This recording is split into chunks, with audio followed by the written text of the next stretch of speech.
ഗോവയിലെ ഞങ്ങളുടെ മൂന്നാം ദിവസം. രാവിലെ തന്നെ വണ്ടിയെടുത്ത് നേരെ പോകുന്നത് റിവോൺ എന്ന ഗ്രാമത്തിലേക്കാണ്. അവിടെയുള്ള ഋഷിവൻ ഫാമാണ് ആദ്യത്തെ ഡെസ്റ്റിനേഷൻ. പോകുന്ന വഴി ഏതോ ഒരു ആൽമരച്ചോട്ടിൽ വണ്ടി ചവിട്ടി കുറച്ചു നേരം വള്ളിയിൽ തൂങ്ങിയാടി. ഒരു ഓഫ് ബീറ്റ് ഗോവ ട്രിപ്പാണ് ഞങ്ങൾ പ്ലാൻ ചെയ്തത്. ആ ഒരു വൈബിലാണ് ഞങ്ങളുടെ യാത്ര മുന്നോട്ട് പോകുന്നത്. ദേ ഫാം എത്തി.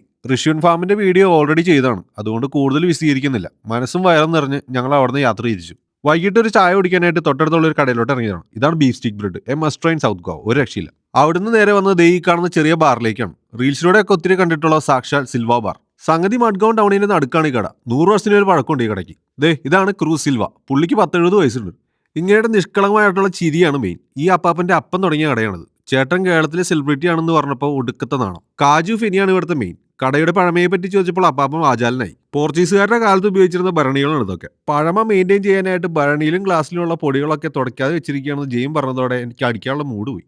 വൃത്തിയുടെ പ്രശ്നം കാരണം ഡിജോ ഫെനി അടിച്ചില്ല. എന്നാലും സാരില്ല, ഒരു ഫെനി ട്രൈ ചെയ്തു. സംഭവം കൊള്ളാം.